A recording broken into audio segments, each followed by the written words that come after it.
So like right now I'm trying to refigure out how I'm going to be teaching all of this stuff. And to be completely honest, and I think many of us who have been through a 4-year degree program, we're not being taught a lot of these things. And it's something that a lot of us are figuring out like 5 years into our teaching career, which is when I took my first Carol Kruger workshop.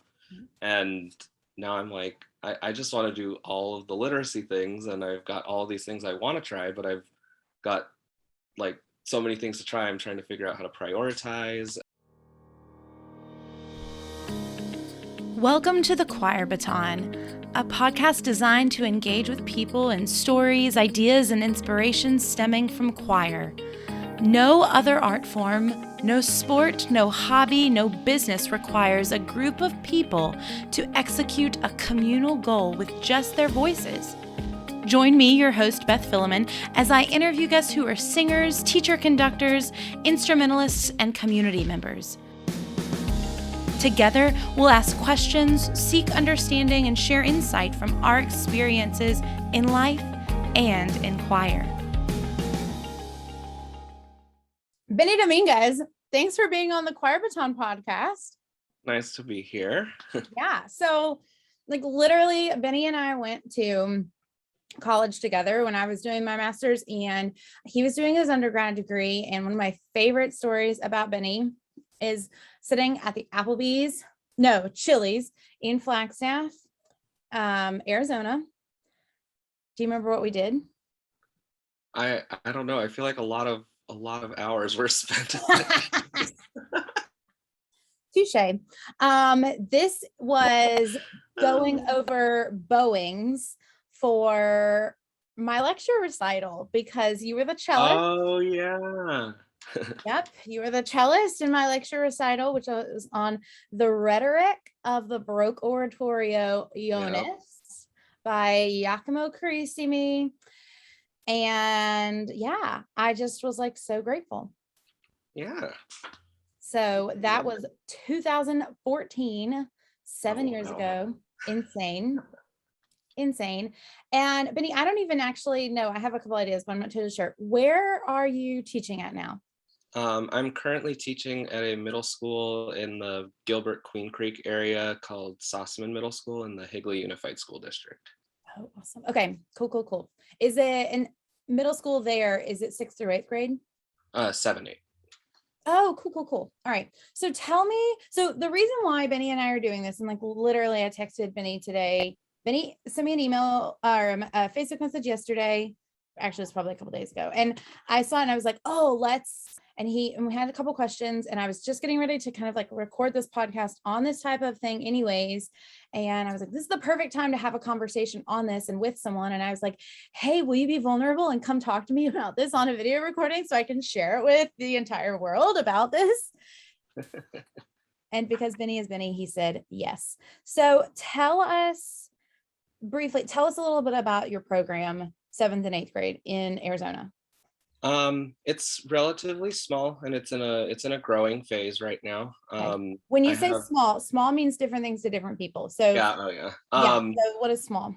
So I currently have 3 choirs and 2 orchestras in the program. So I got to do both of my loves in one school. Love. I have 60 students total in the choir program and 30 in the orchestra. Awesome. And I don't know, for me, that seems small because I come from a really rich tradition of large programs. Mesa Public Schools has always had really awesome programs, and that's where I grew up in. So to me, it feels small, but I imagine that for some people out there, that could be a large program for them. So yeah, totally. Okay, so what is the average student size in your 3 choirs? Is it like 20 kind of, or? Let's see, I've got 27 in my advanced 8th grade choir, 22 in my 7th grade group, and I convinced an administrator last year to give us a boys choir, and that grew from 8 last year to 12 this year. So we'll celebrate that growth because it's worth it. Yeah, that is like a quarter. My math is probably really bad, but that's like a quarter's growth right there, right? Yeah. Like that's awesome. Now, do you call them your boys group, or do you call them well, you don't necessarily call it base group? Like, do you identify them through gender within that group, or because like that's a hard age also, Yeah. I feel like. On paper, I do have it say tenor bass choir, but it's a little bit weird how the district has it set up. So my 7th grade girls choir and my boys choir are both called concert choir officially in the catalog, Okay.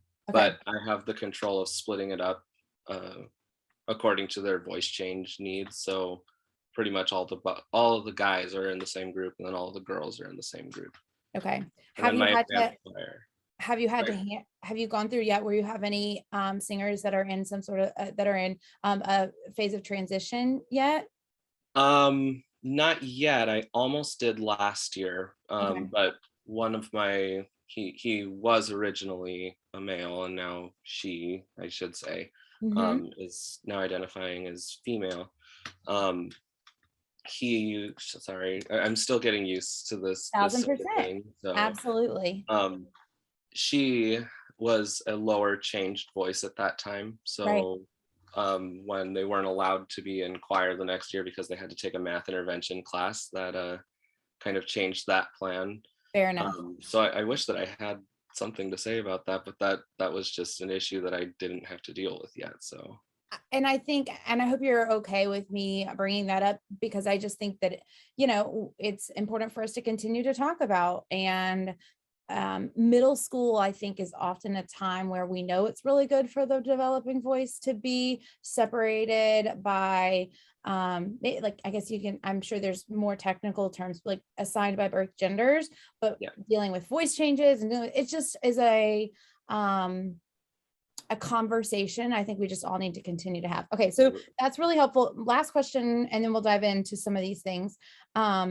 What's the experience level of a lot of your students? Is it varied, no experience, a lot of experience? I'd say most of them are pretty much on the little to no experience. The elementary school music programs kind of vary from site to site, and most of them are only getting it once a week-ish. Usually from 30 minutes to an hour, depending on what school they went to. Yep. So Yeah. that's what I'm usually getting. 1,000, and that's what I had when I was at a middle school here in Raleigh. And even when I got to high schools, right, like that was a lot of high school students I was getting, because a lot of them didn't always even have course offered in the middle school for them to go to. So that is where I believe what we're going to talk about today is like so massively important, and is ultimately like my jam. Okay, so to recap a little bit too about both contexts. So for the first Choir Baton podcast back in this new, I don't do seasons, but I've had a season of not having episodes for a while. And so it's like a new season, even though it's not technically a new season. The title of it, and I'm going to be doing like little things throughout, is Back to Basics.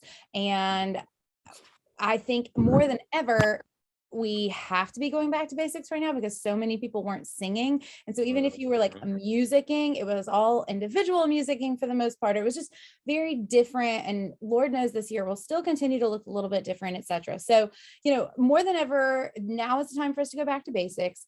And we also always start the beginning of the year going back to basics on some level, but never have I ever heard a choir teacher be like, I started and continued to basic, right? Like maybe someone might say I like started to basic, but then they like accelerate so fast. And in the acceleration, I think is where we lose so many students and so many things. So Benny, whatever you feel comfortable with sharing, do you mind sharing a little bit with me about, and if you don't feel comfortable, we can just jump in, where you're at, and what your questions are. Do you mind sharing? If not, no worries. I don't know, because I feel like I've got so many questions right now. I guess to preface this a little bit, the reason why I'm on this journey right now is because my previous employment was a position where the kids were getting like a pretty robust elementary school choral experience. So it was really easy for me to get middle schoolers to be onto that 3-part, 4-part track. And then I do feel though that when I was there, I wasn't stressing the actual reading part. We had a theory curriculum, but not an actual like teaching kids how to sight read. And well, I guess I shouldn't even say sight read. I'm on the Carol Cougar It is bus what right it now. is. Yeah. But so like right now I'm trying to refigure out how I'm going to be teaching all of this stuff. And to be completely honest, and I think many of us who have been through a 4-year degree program, we're not being taught a lot of these things. And it's something that a lot of us are figuring out like 5 years into our teaching career, which is when I took my first Carol Kruger workshop. And now I'm like, I just want to do all of the literacy things, and I've got all these things I want to try, but I've got like so many things to try. I'm trying to figure out how to prioritize, and Yep. So that's where I'm at 1,000%. right now. So this is where like I just get sorry. You're like, Beth, I'm coming to you, and I'm like downtrodden and frustrated and like ready to get fast. And I'm over here like nerding out, like jumping out of my seat. And you're like, that's really annoying. Beth, stop. I mean, I'm not saying you're like that, but that's like I do get so excited because oh my God, I was there. Like I know exactly what you're talking about. And I at the time, like I was so frustrated because I kept kind of like bouncing from school to school for a couple of years. And I was going like, why? Like I feel like a failure when really like I didn't see it at the time. But what I was learning through working with different students, working with Carol and seeing her stuff and other people too, right, is it gave me a chance to like practice with a bunch of different students and practice that foundational layer. And I'm not one to be like, I'm so great. That's not what I'm saying. But like, I am really passionate about the fact that I think that I have a super effective way of launching, because what I went through, similar experience, my first teaching gig, baller elementary school program, all the kids came to me and could read, or if they couldn't read, they were all incredibly bright to where they were able to pick it up super quickly. And you don't realize it even as much then. I mean, you do kind of, you're like, oh, I'm really getting lucky here. But you're also like, I'm just a great teacher, and you're young and you're dumb and you're like all these kinds of things, right? And then you get to another school and you're like, oh my God, I don't know what. Yes.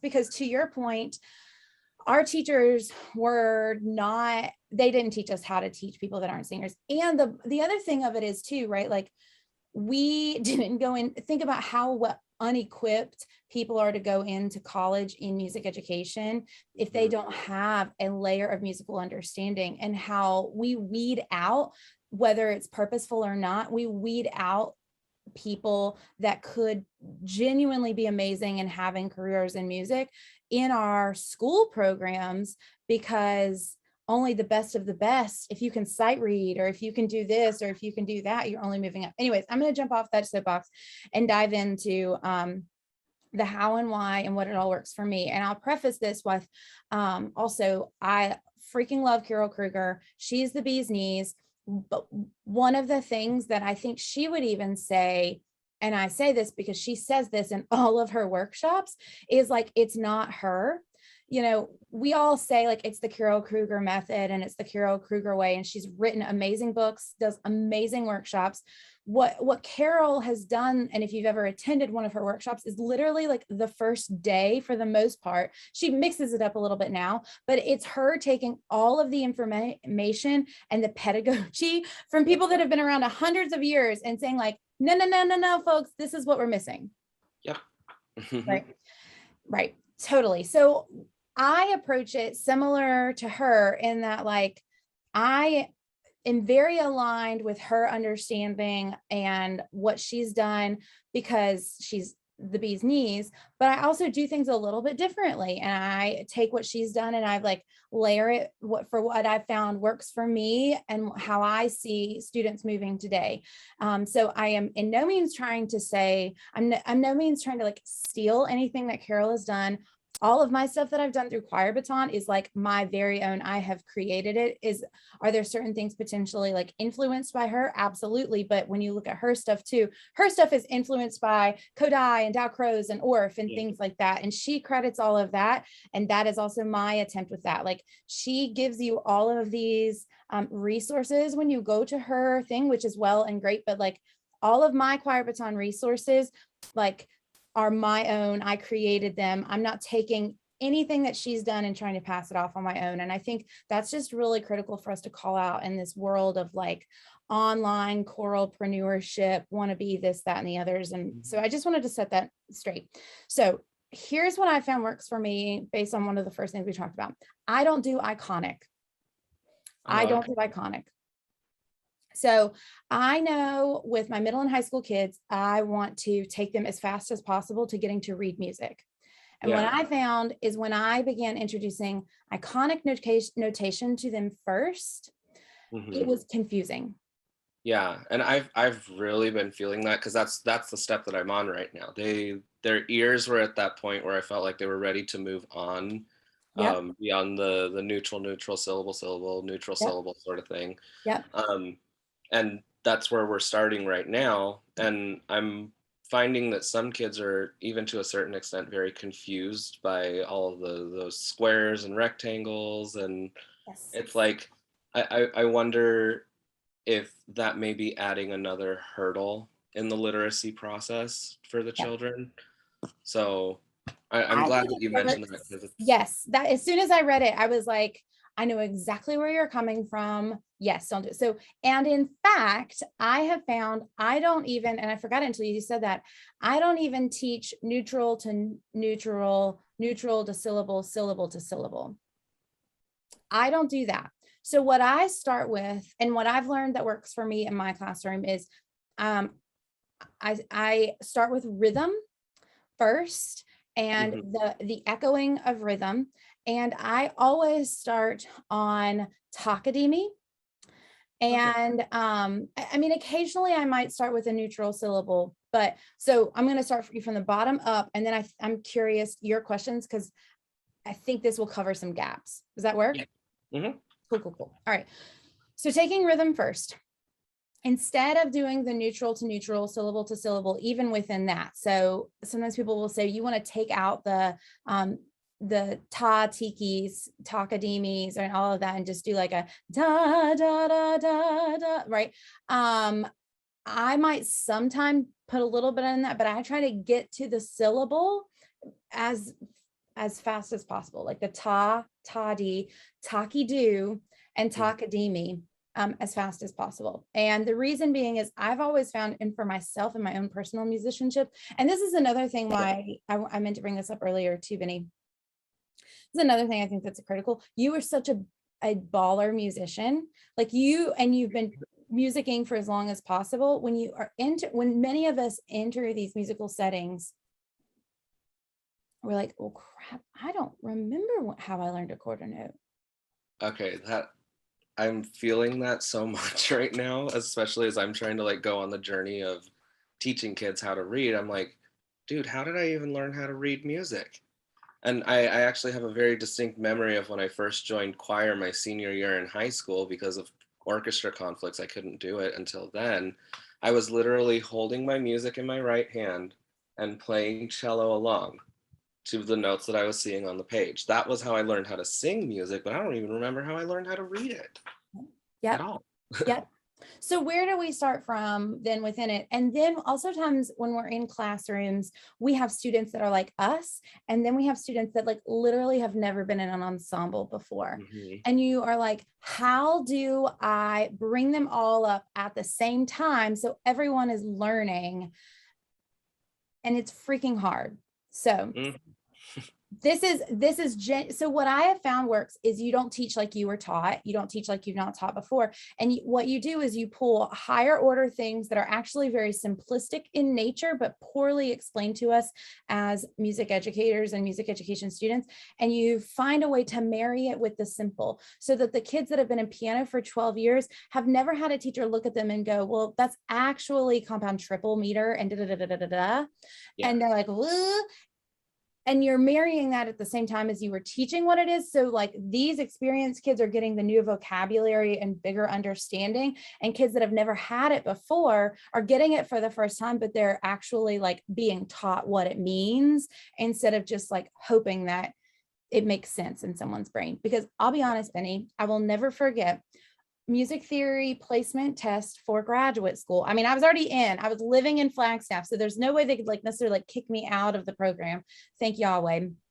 But sitting there with He Brown in front of us, we're like taking that. This is the same theory. Did you have He Brown for any of your theory classes? Yep. That's what I thought. Okay. And I'm like, I don't remember. What's the difference? Simple or duple, simple. What I like, I got like all of those wrong, I think, on the entry exam, because A had been 4 years or 3 years and 4 years, I guess. And like B, I never really understood what they mean. Okay. So let's go back to rhythm. Marrying it from the beginning, using the syllables. And I always start, and this is the hardest thing for me to even still do. What I care about with a student is they need to understand steady beat. Oh, yes. Right. And it sounds simple, but it's freaking hard. And so we practice steady beat. Well, practicing like clapping to a beat time after time, or practicing to like walking with the beat is boring as all get out.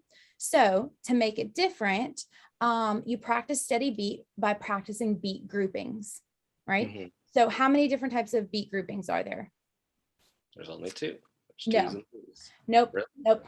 And see, this is, yay, sorry, I'm going to really put you on the spot here. And I'm going to ask you questions because like people need to hear, like we assume all these things. There are 3 beat groupings. That's beat divisions that you're thinking about. There's 3 beat groupings, 2, 3, and 4. Always beat groupings of 2, 3, and 4. And if we can lock that in, well, you've already introduced the first part of meter, right? If it's beat groupings of 2, it's duple. If it's beat groupings of 3, it's what? Triple. If it's beat groupings of 4, it's quadruple. And so I start by saying, echo after me, ta, ta, ta, ta. Yeah. Right. And then they practice that. And then I mix it up to 3. And I do it in beat groupings of 3 in that initial time, because people will only want to put beat groupings, ourselves included, in groupings of 2 and 4. Because that's the majority of what our music is, right? The temptation for them will be to go ta, ta, ta, ta. And so this is where you've got to get hard with yourself too, because I even would still teach this wrong. If I would go ta, ta, ta, ta, ta. And then that you're adding in the 4th rest there, right? Yeah. So there you're already doing 4 beat, like you've got that alone in and of itself is hard. Okay, so then you're like, well, Beth, I could do that for like 2 or 3 minutes. And then the kids are going to like want to bash their eyes out because they're bored. And I go, absolutely. So then what you do to test, and you're building in. So at this point, you're looking for kids that kind of like understand that. And a lot of times you're kids that know, like what's going on, or they can sing, or they feel a little comfortable being up in class, or at least with the class clown, like. And basically any class I've ever taught, there's usually like 1 or 2 kids that are like that, right? So then what you do is you trade places. And so once you've done that, you know, who wants to go, or you pick someone, or if they have numbers, which if you're in the teacher membership, this is where I was talking about numbers in this month's hack. You're like number 7. And anyway, so they come down, and that person comes down, and they go and they lead, right? So then at this point, what you do though, is you put yourself where that kid was. So you're not only just listening to the kid that was leading, you are also listening to the kids all around where that kid was standing, which is massive, because these kids around, sometimes they get nervous, but still they like get into it, and they might think you're listening to the kid that's leading more than they're not. And what if the kid that's leading really has it, but they keep getting messed up, and you know that the kid next to them is really screwing this up, so, or not understanding. And so you're just learning and listening as you do that. And you have them do it for 3 times, and then they pick the next number, and they go back to their original spot, and you pick where the new kid that came up. And so you're moving around and you're listening, and they're practicing beat groupings, and they're practicing singing alone and with others, a varied repertoire of music, or at least the beginnings of it. I know that's an old standard, but same thing. And then, and so you just keep it moving like that. And then once they've gotten that, then you do it in group and you say, all right, turn to a partner, and they practice it with a partner. Yeah. So that, and then I use that format all like I do, student does, pair share type thing. That is like the cornerstone for all of it. And that builds in the extended practice without making it boring. Yeah, absolutely. The other thing too is like once they get to a harmony and you begin doing more different things, you can do it on blocked chords and everything like that. But so starting with beat groupings is massive. And then once and so at this point, right, like it's all about how fast they're getting it. So then the next thing I add on is what you said, beat divisions. Yeah. Tas and toddies, and the same time talkie do's.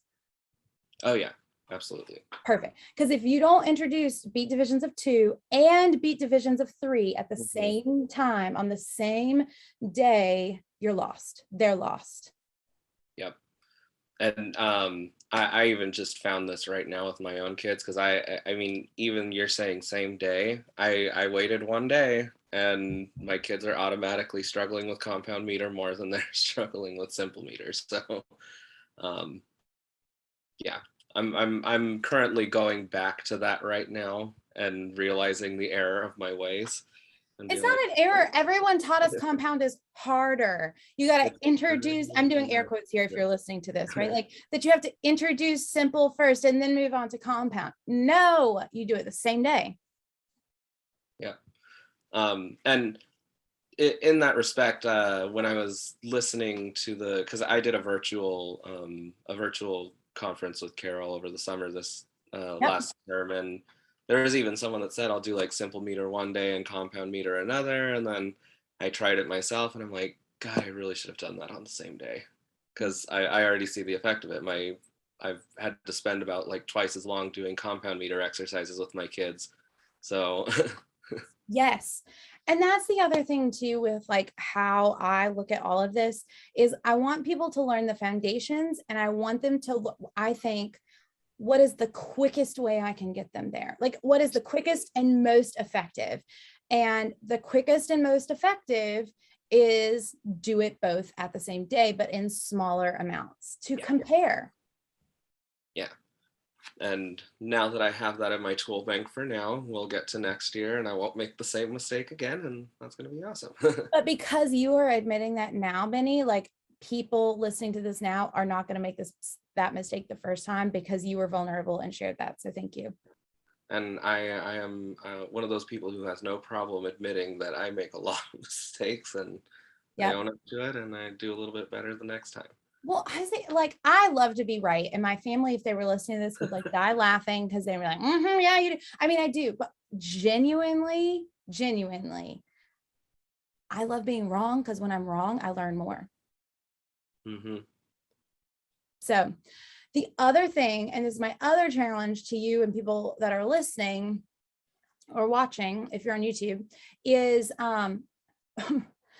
do them both the same day.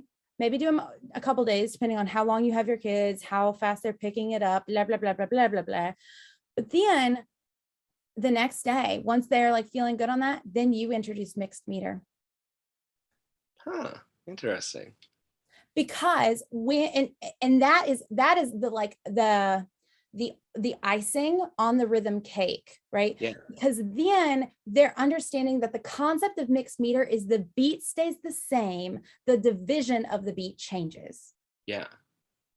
And it's funny you mentioned that, because actually right now I'm doing a mixed meter song with my advanced choir, and because of the mistake that I made, I'm realizing like how important it is that they are getting that at the same time, because that first day of teaching it, it took them like a little extra, like 3 or 4 minutes to realize talk-dee-doo, toddy, toddy, like keeping that steady pulse the entire way through. The only thing that changes is, like you said, the beat groupings and all of that other stuff. So yes. Okay. And so then this is where I'm going to show you as I like almost light myself on fire over here because I forgot that I had a candle lit. Okay, so this is the iconic notation that I will introduce, and you're gonna freaking love this. I introduce lines and triangles. So, this might not show. So the lines meaning simple, and the triangles meaning compound. Well, hello, it's freaking conducting stuff, right? So then, and my kids did a ridiculously insane piece with this, and I taught them this type of notation earlier, like orchestral notation, or not conducting notation for when you shift from beat divisions, and they can read this all day long. Toddy, taki, and you just practice it with the lines and the triangles first and foremost. You could do it where if you're in 3 different groups or 2 different groups, I guess you could do 3 later, but like 2 different groups, or one of the groups are still the ta, ta, ta, and the group up above is reading the lines and triangles to make sure they get it. And then once the group has it, then you have 2 volunteers come up and do it. And then you see if they switch, and you make like fun games out of it. And then they take out their music and they go, okay, now let's write through this together and practice notating in our score. Yeah, absolutely. I'm definitely gonna have to steal that one because I like that. Oh, game changer. So yes. Okay. So then but again, it's that mixed meter introduction too, right? And you're thinking back, like how many of your kids that have been in piano for, at your point, right, in their 7th and 8th grade, like guaranteed their teacher is not teaching them about mixed meter. Yeah. And this is the other way you make it super bougie, is you don't say like let's just do toddies and taki doos. I say beat division of 2, beat division of 3. If beat division is in 2, what type of meter are you in? Simple. Beat division of 3, what type of meter are you in? Compound. And I'm putting in those words from the very beginning. And then you're, depending again on how your classes are, then you're doing duple compound. Then you're doing da-da-da. Yeah. First week of school. Yep. That's awesome. I love it. Yeah. I forgot what I was going to say. Well, I'll just keep going. But I feel like the one thing that I'm struggling with the most right now is moving through the tonal stuff faster. Perfect. Okay. Yes. So I guarantee I'm gonna ask you this and tell me, did you do do re mi and la ti do on the same day? I don't believe I did. Yeah. I don't blame you. I didn't do it that way the first time either. And just like simple versus compound, that's step number 1. Yep. And again, now that I'm going through the process of like really taking this stuff seriously because I mean, I feel like everyone who's taken a workshop has said like you can't do it all in 1 year. And the first one you take is always going to be like so much information that it just flies straight over your head. So I've been like taking bits and pieces, but this is like the first year I'm like, I'm doing it. No more excuses. I'm getting my kids to read. And when I tried it, do re mi was the first day. I did all those little patterns, and then next day was la ti do, and then it's like, okay, it's a little bit different, and things are going not as good for la ti do as it was for do re mi. 5,000%. I get it because I know it. I've done it. I've been there. And that's where like, I think how do I say this? Like, that's why I'm just really passionate about what I do with Choir Baton, because, and like, this isn't like a pitch or any, like, I am just genuinely so passionate about it because like, it's like helping you on the day-to-day to know how to break it down into those smaller pieces, because it is so crucial. Because then what I'm about to tell you, okay, so I think this will help it make sense, because the challenge is when we go to any professional development like that, but particularly things like this that like revolutionize our brains and ways of thinking and make us go like, oh my God. And Carol says this all the time in her things, right? Like, you leave so mad because you're like, all of these people have been saying this for hundreds of years. Why, like, you know, it's not something your brain is just so blown, that then it's hard to go, well, crap, what are the right pieces to start with? So Yes. do, re, mi. And this is where I'm telling you, like, these are the pieces that you start with. Like, you don't need to pull different pieces from other parts. Like, these are the pieces that you start with. And I'll tell you when we get to the end a little bit, right? Like how, if you only do this year, that's what's important, because it is still building that foundation. And I know it because I've lived it. So, okay, we have, our kids know ta and ta-dee and talkie-do. Words with it. They know beat and beat division. They know that beats can be divided into 2 parts or 3 parts. If it's divided into 2 parts, it's called simple. If it's divided into 3 parts, it's called compound.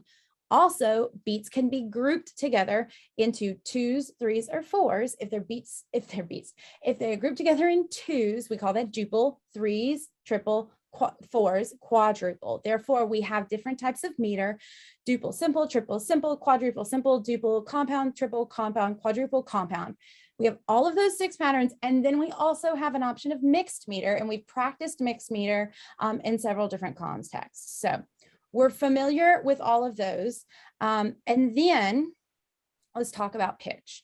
I always start, at some point in the beginning of the week, I have a really great book called If You Can Read Music, Thank Guido d'Arezzo, which it's been like, people are like, Guido didn't really come up with this, whatever. It's a great way of helping people get the staff and utilizing their hand with 5 lines and 4 spaces. But then we go to pitch, and you talk about, I think it's really important, particularly if you have students in other nationalities, particularly Indian, that are used to the millions of different tonal things within that.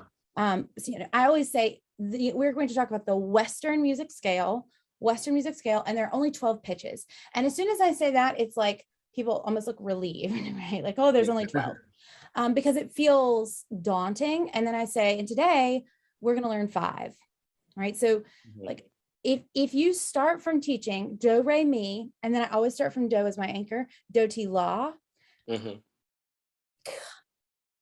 like they're 2 pitches away from knowing the entire major scale and natural minor scale. Now, I'm also really anal about this. You're like, shocking, Beth. I always start in the key of D. So I actually, and I am really anal about this too. By my last couple of years, all my kids had tuning forks, because I didn't want my kids that didn't have pianos at home to be held back from potentially practicing with the right pitches. And so I wanted them to all have tuning forks.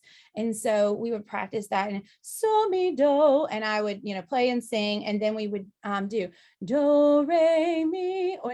Okay, so now you know where I'm going. Da, da, da, da, da. Here's where it counts. And this is where I begin to get very different. I will do like short introductory patterns: do, re, mi, do, do, do, do, re, do, do, da, da, da, da. But here's the part. When we are teaching tonal patterns, we have to teach them in the context with which we just taught rhythm. Yeah. So we have to teach them in beat groupings, and that's where we start first. So beat groupings of 2.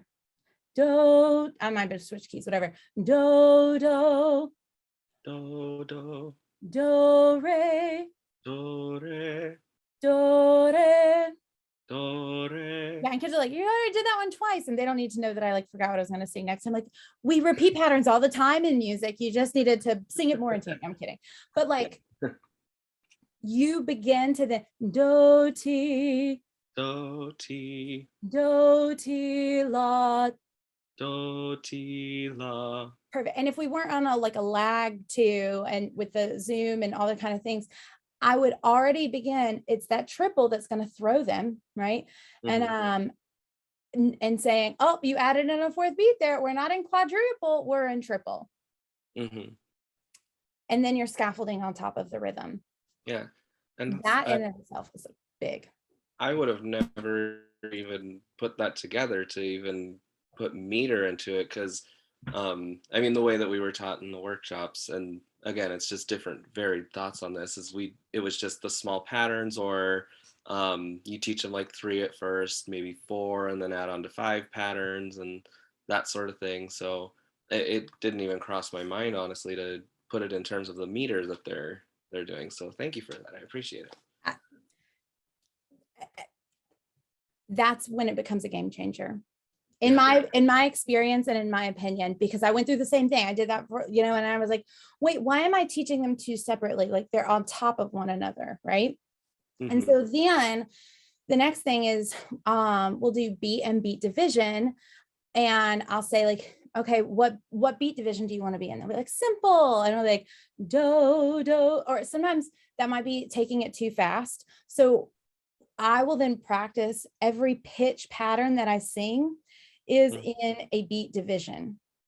I'm not mixing them up yet, right? So beat, beat, do, do, do, do, Do, do, do, do. do, do, re, re. Do, do, re, re. Right. And then we go do, do, do, ti, ti, ti. Do, do, do, ti, ti, ti. Do, do, do, ti, ti, ti, la, la, la. Do, do, do, ti, ti, ti, la, la, la. La, la, la, ti, ti, ti, do, do, do. La, la, la, ti, ti, ti, do, do, do. Okay. And that was amazing phrasing that we had there on the dum, dum, dum, dum, dum, dum, dum, dum, right? Yeah. And so this is the other key thing, because that's going to be, once you sing those patterns, you to the kids, it's going to be really tempting to like move on to the next. Don't. That's where you have one kid come down. And that kid sings and practices, and then that kid goes up. Maybe they even come down and do one. And because what I'm also doing here, I stopped doing voice placements in all of my classes. It didn't help me. Like kids, I stopped doing my country tis of thee as voice placements years ago because no one knows it. If I do have to do a voice placement, I use happy birthday because it tells me the exact same thing by jumping up to the head voice. Yep. Third, they're stressful, and God, in middle school, their voices are changing all the time. And in high school, their voices, they're too freaking terrified to actually sing anyways. Yeah. And then I'm not teaching them, like, there's no camaraderie or team building by having 7 kids come down or 4 kids come down to a piano for me to hear them play happy birthday in 4 different keys and hastily write on a, whether it's a sheet or I would use note cards, right? To like hastily write on note cards, like, so they're just breathy, slightly pitchy around there. That's such crap. Like, no, it doesn't, like, it's, in my opinion, an experience, a waste of time. I get a much more accurate understanding of a student's voice by them coming up and down and singing different patterns throughout the first several weeks of class. As you're mentioning that, I mean, I think all of us who have been in the workshops, we talk about the improvisational part of it, and boom, there you go. They're automatically being built in to have to improvise on the spot. Precisely. But they don't know, I don't say like you're improvising. We're just singing patterns. I'm able to tell steady beat. I'm able to tell the concept of beat division and their understanding of 2 and 3. I'm also then able to understand pitch, how, like, their confidence level, et cetera, et cetera, et cetera. That is so cool. I am definitely trying that on Monday. Yeah, you're going to do it. But this is where people mess up, myself included, is you go too fast. Right? So they just need to, it is hard enough for them and you to practice echoing patterns in beat groupings. That first couple days even, and gosh, if you're doing it in like all of your classes, in all, like, at least you're getting that benefit of having done it 7 extra times. And when it's harder for you to do it on day 2, by golly, it's still going to be hard for them on day 2. But then how do you mix it up so that you're not always the person up there doing it? For your own vocal stamina, myself included, you bring kids individually down and having them do it. And you are building camaraderie within your ensembles. You are and when they mess up, not if, when they mess up, the very moment they mess up, that is your first point of the year to be like, yes, you were the first kid that messed up. That is awesome. And you celebrate the dickens out of them and every single other person. This is I'm so glad I decided to reach out to you, because I mean, I know because you're amazing and you do great things with your kids, and but it's like I did not expect to get like this much out of it. Not because I didn't expect anything, but it's just I new ideas. I flock to them. I love getting a different perspective. So thank you. Yes, yes, yes, yes. Again, it goes back to like when I shared at the beginning, I when I switched schools 35,000 times, what I did was I didn't do like we never do so we never do the same things twice in any year for the most part, but a lot of times we do fundamentals the same way because they're the way we've been taught, they're the way we do them, blah, blah, blah, blah, blah, blah, blah. And I was gifted to, I started at a middle school where I was like, oh my God, crap, I don't know how to teach any of this. And that first year, I think it was, I went to like a small seminar where Carol did like a little bit of stuff. And I was like, oh, okay, da da da da da. But then I started back at another school. And maybe I did a little bit of it. And I went to Carol's workshops because I hated Takadimi so much.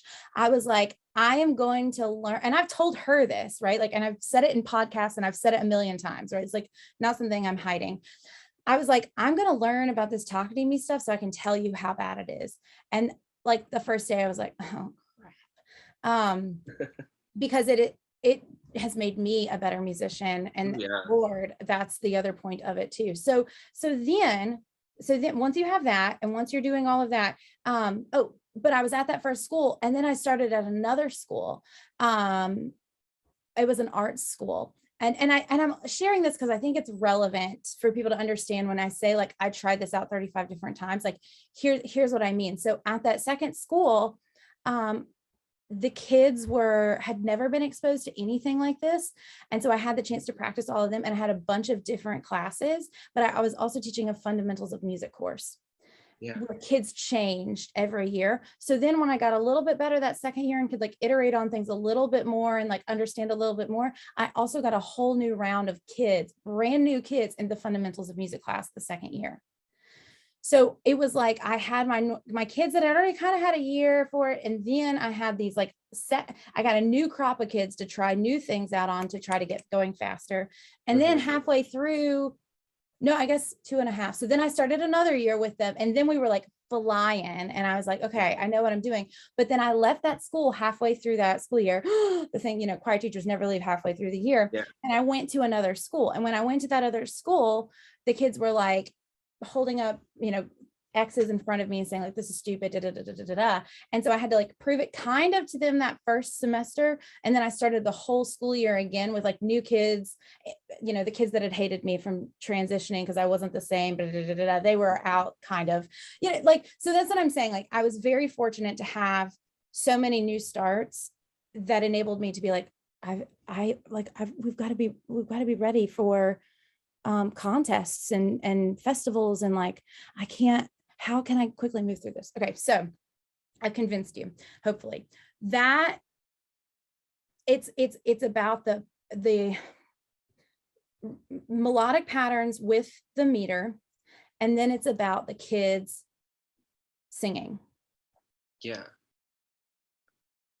It's just so cool because like the other part of all of the new information I'm absorbing right now is the improvisation, and how like literally that never happens at all in anything we did in music. Like I legitimately did not improvise until I got in when we were doing vocal jazz together. That was my very, very first time improvising. Same. Oh my God, most terrifying thing of my life to be a graduate student. Like, and I think, I had no idea what the heck. Okay. So yes, now I can it. And yes. So here's the thing though. This is the other key component with when you begin to add in melodies and in improvising. And I'm so glad you said this. And Carol, I think I might've gotten this idea from her. I don't remember, or maybe I don't remember. So if it was from her, thank you, Carol. I don't know, but this was the other pivotal thing. So we talked about teacher sings to students, student comes down, sings to students, student rotates, then you go student to student and they practice.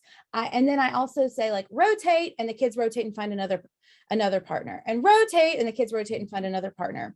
And this is a little like teacher strategy that I say that I think is antithetical. And again, to like what we would be tempted to do. Those first couple times when I'm rotating kids, I rotate them so freaking fast because I want them trained to find a partner, start singing.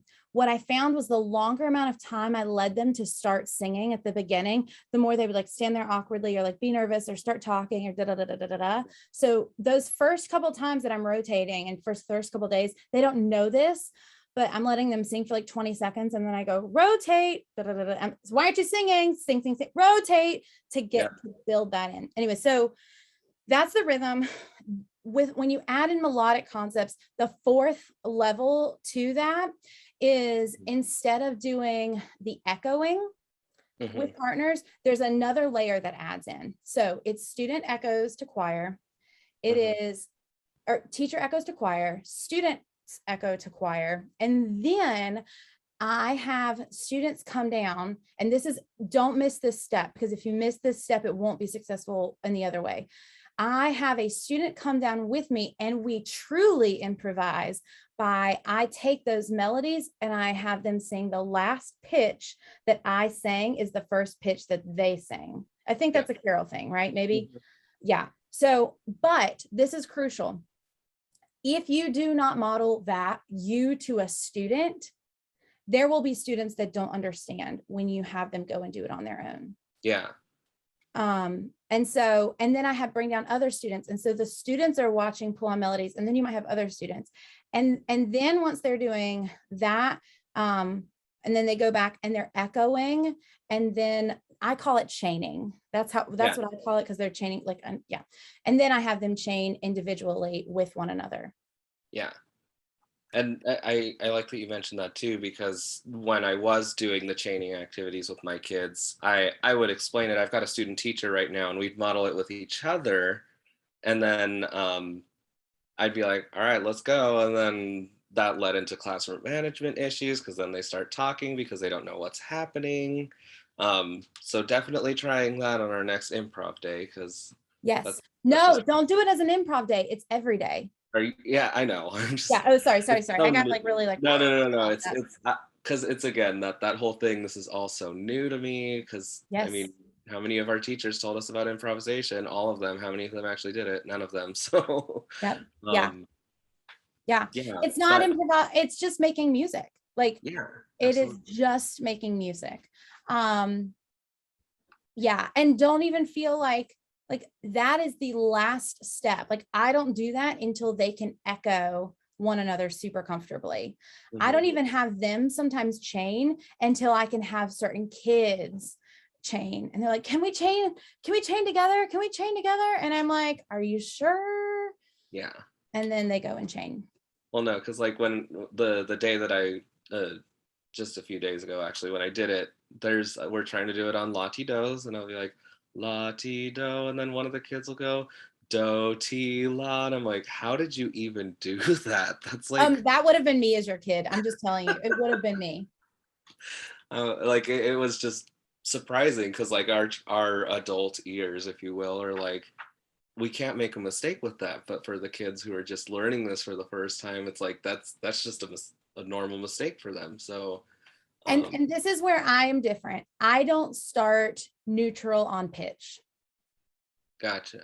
And for that very reason, because I tried it a lot.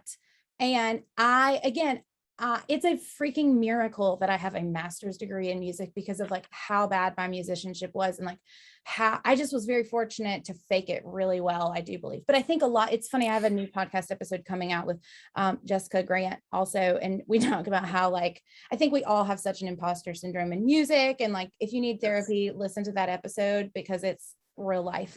But I do not start neutral syllable at all. Now, if I were doing an elementary thing and like could have them for 12 years, cool, totes get it. But for me and the experience, and also my own personal learning, because again, not like this is not my gifting.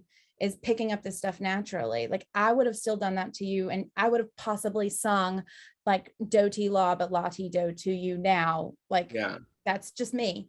You also have freaking perfect pitch, Benny. So slow your roll. Well, a strong relative, but well, fair enough. But I mean, it's a curse for you in this type of setting, right? Because you're like, wah, wah, wah, wah. Anyways, start on the syllables, because that gives them an anchor. They don't, that is their mental piano. That is their mental cello. And when you can, they have no concept, particularly kids that are like ADHD, right? Like they have no concept of the placement of that type of thing. And the moment I started putting syllables to it, it became that went away. So that's my own personal, like, I feel very strongly about doing that. Actually, since you're mentioning that, there have been quite a few days where I'm trying to like introduce new patterns and I just simply forget to do the neutral part. And it's not like it completely changes the process to just skip over the neutrals. I mean, where the kind of like all rivers are leading to the same ocean, basically. So yes. Now, is it important later to come back, and if I go bum bum bum, what syllables would that be, right? And they like have a tonal center to be able to identify that, but like, so here's your next part. This is the last like final part that puts it all together. And this is literally what I teach in level 1 of the Choir Baton teaching membership. Like this is level 1. And this could, if you don't do anything else your entire school year, I'm saying this to you, but also like people that are listening or watching, like if you don't get to anything else your entire school year, then what I'm about to talk, like finish it off here within the harmony section, like that's awesome. Like if you can nail and feel comfortable teaching this, all what I'm about to finish with, and your kids can, like hot diggity dog, that is baller, because it is more important to build that foundation so that then the next year you come back and layer on top of it and you'll fly through the first tier so much faster this time. A, because you'll know how to teach it better. B, they will remember this type of stuff so much better. So anyways, here's the harmony section. Okay, so just to recap, it's the teacher and me. We've talked about duple, triple, quadruple, simple, compound, mixed. We've learned 5 pitches: do, re, mi, and do, ti, and la. We know that there are 12 pitches in the Western music scale. And we know that we have tonics. I like to use the word tonics. So from the get-go, right? Because you have those smart aleck kids that are like, I know what do is. Also starting law the same day and in the same patterns is going to, like shut those kids up a little bit more too, because chances are they're not learning law stuff. But if you throw the word tonic out there, that's a great first thing. So then I introduce harmony. And this is something I got from Carol of how she structures stuff. And I can't remember if what I've taken it is similar to the melody ways in which she has done it, but then I've layered on everything that we've taught before. So I basically go back to the meter, right? And I do do, so, do, and la, mi, la. And we do it within a meter. And I do a measure or a beat grouping of each. So if I'm in like triple, it'll be, if I'm in triple, sorry, my brain got ahead. I was like, no, I'm going to slow that. And my medicine is worn off. It's late in the evening. I'll go do, do, oh, do, so, so, so, do, do, do. Then they sing, right? Yeah. So I keep all of I don't go do, so, do, unless I'm maybe just introducing it like shorter, but when they begin practicing and echoing, that's what they do then. Yeah. Does that make sense? Yeah.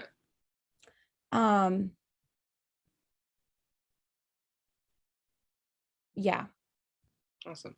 I guess the last thing that I was kind of curious about, because the beginning of the year is always like the hardest time to get all this stuff and make sure that they're ready for music. So how do you handle the first concert's music? And I'm sure we could probably spend an entire another day on this sort of thing, but totally. Yes. Yes. Hold on. I'm going to go there in 1 second. I want to add one more thing onto the harmony part. Oh Okay. yeah. This is crucial. This is super crucial.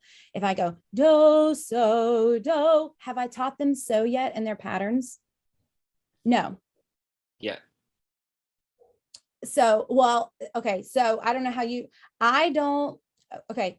Yes. This is where it's so fun to do this with someone. Cause I'm like, oh, I realize once I've done do, re, mi, la, ti, do, Mm-hmm. I don't, then I move on and I layer on, like, let's say that's day 9, 10, 11. I don't actually do it exactly like that. I would probably do it a little sooner. And you feel it out. You feel out like what cadence works well for you, and the kids and how much they're picking up and how like far they need to go. I don't teach them so through patterns like, oh, we're doing tonal now. I teach them so through the harmony. Yeah. And so then, they've learned so. And then when you get to level, what I call in my own version of this, level two introduces so, but they already know so within the context of harmony. So they really aren't learning any new pitches. And then they know the entire major scale except for fa. Yeah. Yeah, that makes sense. And they've taught it within the context of so can be below do or above do. Interesting. Yeah. Right? Because they've done do, so, do, and they might echo mi, fa, mi. Yeah. They learn fa there too, I guess. And then so, so, so. Mm-hmm. So sorry. Yes, they, of course, I don't know. I know I skipped that. They've learned fa and so, and then because you were doing minor, right, same day, do, ti, la, la, mi, la, which gets a little low if you're singing this in the key of B minor, because I'm always starting from D, but I just still do it anyways for the context, the fluidity. And you'll find that by having your kids understand, by always starting this in D major, and so their relative pitch to finding A is huge. And so much of our music revolves around A. So if they can hear that, like how many middle school, for better or worse, how many middle school songs are written in F major or D minor? Well, not all of them. So, yeah, basically, right? Well, so then they already can have that pitch and they're used to, well, you would normally sing it so, but now it's going to be me. Yeah. No. Maybe, and you know what I mean? So yeah. like, then they've learned the pitch, like you're building in that Benny relative pitch level without them even knowing it. All the things. So that's why I'm also very anal about the key of D major and B minor, but you build in all of the melodic stuff. The minor stuff right when you introduce. If they're not ready to go to harmony in major, they're not ready to go to harmony in minor. And if you don't do them the same day, you are screwed. And the harmony, Benny, the harmony is where you add in the composition. Yeah. Right. So you've been improvising before with all the different melodies. Then once they understand that harmonic structure, then I break them up into small groups and they come up with their own compositions using the 1-5-1 harmony, whether they're in major or minor. And I layer it back and say, you get to pick, or I'll tell you, are you in simple triple? Are you in simple compound? That doesn't make sense. Are you in simple quadruple? And they get to pick. And so you're getting the meter, you're getting this. And then the second thing I do is I begin to teach a shorthand notation for all of that too. And then they're writing it. Awesome. Yeah. But to your question, I think the harmony is like so amazing because where it all comes in. And then when you start level 2 and they know all the other pitches, then they only have to learn. Okay. I get real excited. Music, concerts. So this is again where I differ a little bit. I want my kids to be successful in community choirs, whether it's a high school community or a community or a church community, ASAP. Yeah. I don't pick all of my repertoire to where they can sight read without me. Do you know what I mean? Because that's a big Carol thing. And again, I'm not hating on her. Like, this is just what I found works for me. I try to have at least like one song in our repertoire that we don't have to touch the piano for, that they can sing, that they can sight read, that we can talk through it. And then depending on the ensemble, depending on the music that's available, depending on the concert, depending on the time of year, like all of those different things, then I'll teach them a song that I can like hybridize the quote unquote, air quotes, traditional way of teaching choir and like the actual good way we know of teaching choir now that has them putting a lot more onus on them. And the reason being is I don't want to hinder them from being unsuccessful in this is my own opinion, but like I want them to kind of be exposed to both paths, right? The reality is in a community choir, now should they all be this way? No, but like that's not how a community choir runs, is doing all of that stuff. So I want them to be a little bit adept. And so when I'm looking at repertoire, then do I want them to be, what is it that I want them to be adept in? Is it for the challenge? Is it melodic challenges, right? Are there a lot of accidentals in there? Is it wonky tonally? Is it rhythmic? Is there like some wonky rhythms going on here? Some sync, is it the rhythm thing? Is it the harmony between the two and like how the harmony plays off? Or also like, is it the text and the emotional meaning and how I'm going to get that out from them? I mean, those are just 4 basic things that I'm looking for. And again, depending on the group, I try to at least not have any more than like 2 challenges within a concert piece on that level. And so then they have one that I feel like they can like sight read on their own. They don't need me to sit behind a piano. Like we can figure it out without the traditional way. But here's the thing though too, Benny, right? Like if I'm looking at a piece that is a bit more challenging, I look at where the challenge is and I'm like, I can teach them this through the traditional way, like say that the rhythm is hard and we need to do some like echoing back and forth. Well, that's kind of already going back into there, but then we might look at look at the music itself and try to pull out some of the tonal patterns. So we're practicing some of the tonal patterns, or there's a section in it that I'm practicing where they're pulling out different things. Cause then I'm trying to give them the tools to look at the certain challenges and practice it on their own, just like they were practicing it on their own in the beginning of things. Yeah. And I'd say that as far as where I'm at in the whole like my new literacy discovery process is, what I got my kids last year to be able to do was we were good at the tonal separate and the rhythm separate. And this year, my big goal is to put everything together. At my old school, I felt like I was just doing too much from the piano. And I've heard this in many people who have spoken with Carol at her things that she does. It's tiring. It's like I was at year 5 and I'm like, it's too hard for me. I'm having to get like way too good at my piano skills, and I'm like, I'm not a pianist. I never took a lesson in my life. So right. It's a mix, but I will say, as someone that has been in vocal therapy and trauma from this, you have to be really, really careful when you step away from that piano of figuring out how you're going to maintain your vocal health. Yeah. And for me too, that was like, and there's so many educational importances to this beyond literacy, but it was like decentering myself from the ensemble of like always being in front. I was really big into like small groups and having them practice, because this is another like thing I hope that we can continue to get better at, is we do not teach our singers how to be successful in community choirs, right? Like the way a community choir rehearses is entirely different than how all of our school choirs rehearse. A community choir is one time a week, and a school is like every single day. So I was always trying to think about, how am I preparing my singers to be in a community choir? And that means being independent on what they're doing. Yeah. And that saved my voice a lot too, because they were big into student-led sectionals and small groups and things like that. And it takes time to build all of that. And by golly, I'm not saying I was like perfect and I still have vocal issues, but you just have to really be diligent when you do decide to step away from the piano, that you are being very mindful of your vocal health.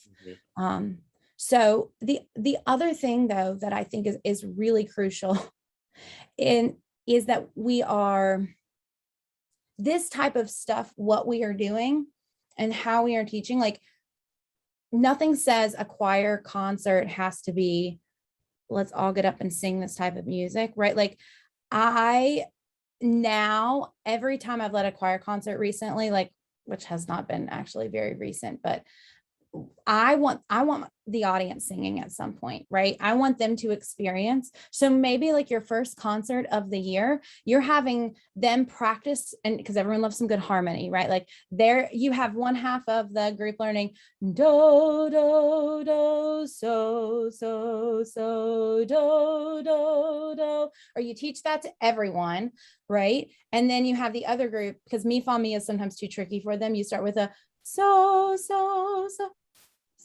so see, I just did it right there. So I mean, you're like, duh, Beth, I knew. And I'm like, what are you doing? But you know, like, and I'm having, nothing says that our choir concerts have to be a choir, like a, or like have your kids demonstrate that, or have them show what some of that looks like and means.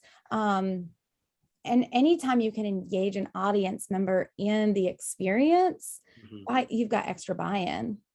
Yeah. And that's been something that's been crossing my mind over the last few years, because I mean, like, how many concerts have we been to where it's just like sit there and listen, go home? And I mean, especially with my case, because it's a growing program and a community that's rather small but pretty tight knit. Like, how cool would it be if I could get more buy-in, and then those parents reach out to other parents, and then my program starts to grow. This sounds like a terrible thing to say, but the way that I want to be put into this program is, at some point I'm going to have to choose.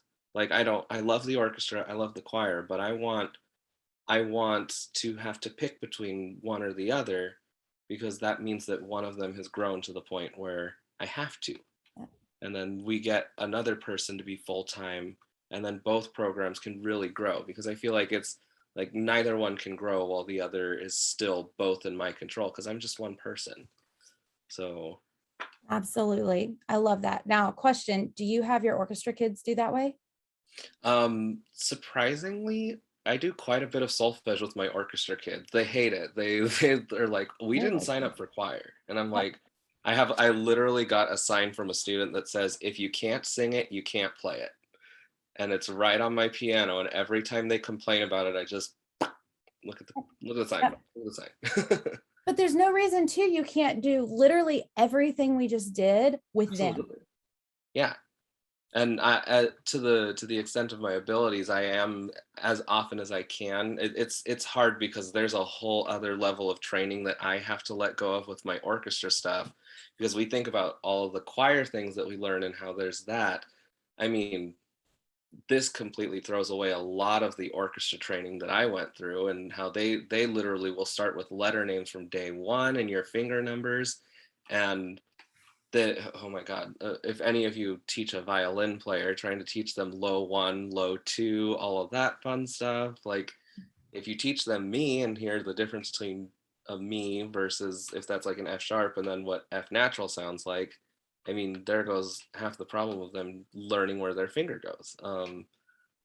So yeah, sorry, that's a whole other tangent that I could get started on, but no, I love that. I think it's such a relevant thing. I have a conversation with a friend of mine, Cameron Elliott, who, if you're not friends with Cameron, you should be friends with him. He's out in Utah teaching middle school band. And we talked a lot about this at one point too. I think there's a video somewhere on YouTube of us walking through all of this, because we're talking about it from a choral and a band standpoint. And he even was like, I like the key of A. That makes sense from like how they learn the instrument. And I'm like, I don't know, that's beyond my purview. It took me this long to figure out choir. Heaven forbid I start like an orchestra or a band program. Like, I know my lanes, but I do think it all applies. And I think too, I don't know if do you guys ever have joint concerts? Actually, for right now, I do have them all together, only because my concerts are in the gym. So yeah, totally. I mean, trying to find a day that I can have a separate concert, it just doesn't work. There's too many. Like, think about how cool would it be though, and I admit you've probably already thought of this, right? But like, even for a concert and with vocal chaining, you have a kid come down and a violinist come down. That would be really cool. Right. And they're chaining, or you get a vocalist, a violinist, a vocalist, a cellist, a vocalist, a violist, and they all chain a whole melody. That would be really cool. Yeah. I mean, now that I'm like doing this with you and like hearing all these things, like my gears are grinding and everything. It's like I just want to try all the things. So Yes. We have been told as musicians, I think, that like complicated is the goal. And like there is so much stuff to be done with the most simple things. And that's where I'm saying, that's where I told you, like that whole level 1 framework. Listen, that is only talking, like we can talk about phrasing. We can talk about articulation. We can talk about dynamics. We didn't even get into talking about the body and the voice and the placement and the breathing and all of that.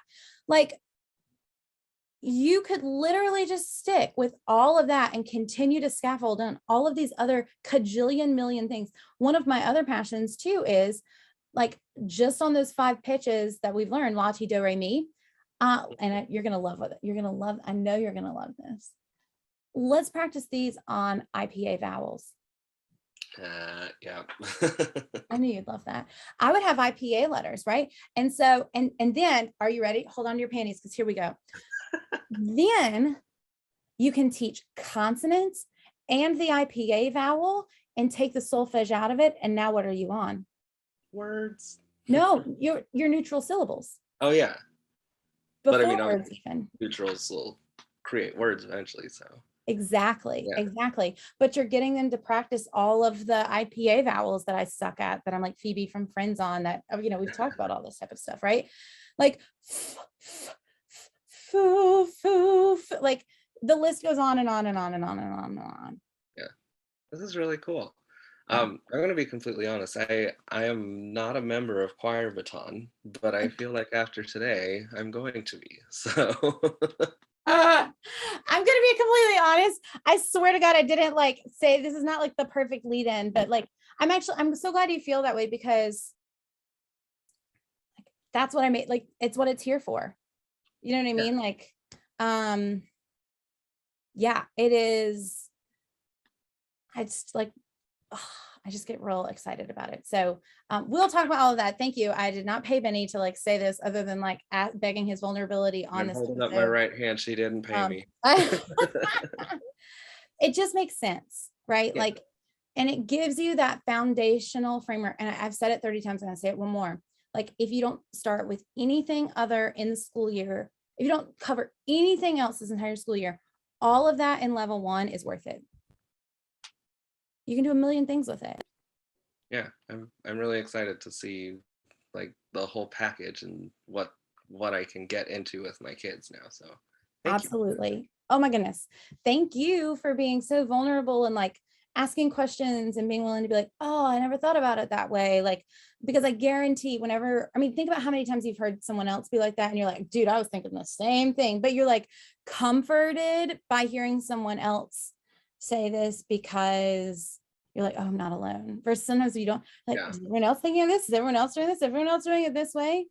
Yeah, for sure. Cool. Well, again, thanks because I would have said all of this to you like on the phone, but now it's going to be out there for other people to hear and see and watch and learn from. And you let me know. I think this would be really fun, actually.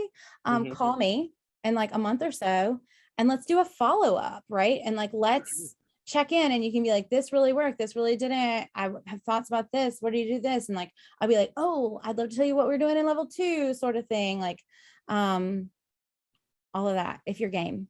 Yeah, I'm down. Okay, cool. Benny, are you on the ever changing, now I can't get it, are you on the Teachergram or just on Instagram?